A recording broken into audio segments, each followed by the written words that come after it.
নমস্কার বন্ধুরা, আমি সুমনা। আজ আবার চলে এসেছি আমার এক নতুন সকালের গল্প নিয়ে। কাল তোমাদের সাথে গল্প করতে করতে বলছিলাম না যে রান্না করতে করতে মনে হচ্ছে একটু বেশি করে রান্না করি, কি জানি হয়তো আজকে হাজবেন্ড আসবে। জানো তো, একদম ঠিক হলো সেই কথাটা।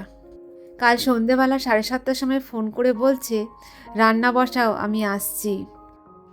আমার তখন এত হাসি পেয়ে গেছে, আমি বলেছি রান্না অলরেডি এক্সট্রা করে রাখাই আছে, কি জানি আমার মনে হচ্ছিল তুমি আসবে। 7 দিন পর বাড়ি আসলো, আবার আজ সকালবেলায় ব্রেকফাস্ট খেয়ে বেরিয়ে যাবে। আজ আমি ব্রেকফাস্টে বানিয়েছিলাম মেথির পরোটা, তার সাথে টমেটো, ধনেপাতা আর রসুনের চাটনি। মেথিটা কুচি কুচি করে আটার সাথে যখন মাখবে একটু বেসন মিশিয়ে দেবে, দেখবে খেতে খুব ভালো হয়।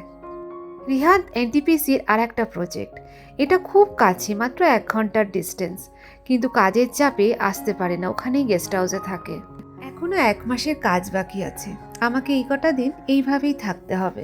রাতে যখন 3জনে আমরা একসাথে ভিডিও কলে আসি, আমি, শিমলি আর আমার হাজবেন্ড, তখন ব্যাস একটাই কথা, কখন আমরা 3জনে আবার একসাথে হব। প্রতিদিন আমরা এই আশাটা রেখে ঘুমোতে যাই যে খুব তাড়াতাড়ি আমাদের দেখা হবে। আজ বৃহস্পতিবার, সকালবেলা স্নান টান সেরে মা লক্ষ্মীর পুজো করে চলে এলাম গোলাপ বাগানে। এখন খানিকটা সময় গোলাপ বাগানেই কাটাবো। এই সময়টা গোলাপের সাথে থাকতে আমার খুব ভালো লাগে। এই নতুন নতুন কচি কচি পাতাগুলো দেখলে মনটা এত আনন্দে ভরে যায়। কদিন আগে যখন গাছগুলো ডরমেন্সিতে ছিল, তখন গাছের ডালগুলো শুকনো নির্জীব ছিল, আবার দেখো জন্মে গেছে নতুন নতুন কচি কচি পাতা। ঋতু পরিবর্তনের সাথে সাথে জেগে উঠেছে গাছগুলো, ভরে যাবে কদিন বাদে ফুলে ফুলে। এই গোলাপের থেকে আমি জীবনের অনেক বড় শিক্ষা পেয়েছি, জানো তো। জীবনটা যতই কাঁটায় ভরা হোক না কেন, গোলাপের মতো ফুটে উঠতে হবে। সত্যিই তো, এই জীবনে চলতে গেলে কত বাধা, কত বিপত্তি, আর সব কিছু পার করে আমাদের জীবনটাকে তো এগিয়ে যেতে হবে। বাগানের কাজ করতে করতে এই লাল শাকগুলোর দিকে চোখ পড়ল। কি সুন্দর কচি কচি শাক হয়েছে। এগুলো যদি এখন রান্না না করি, কদিন বাদে এই ডালগুলো শক্ত হয়ে যাবে। তাই খানিকটা তুলে আনলাম, নিজের জন্য আর কত লাগবে।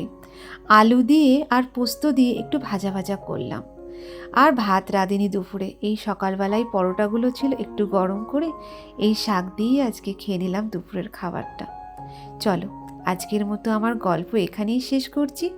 আমার ভিডিও যদি তোমাদের ভালো লাগে, অবশ্যই ভিডিওটা একটা লাইক করো আর চ্যানেলটা সাবস্ক্রাইব করে আমার পাশে থেকো। কাল আবার একটা নতুন গল্প নিয়ে আমি আবার আসবো। ধন্যবাদ।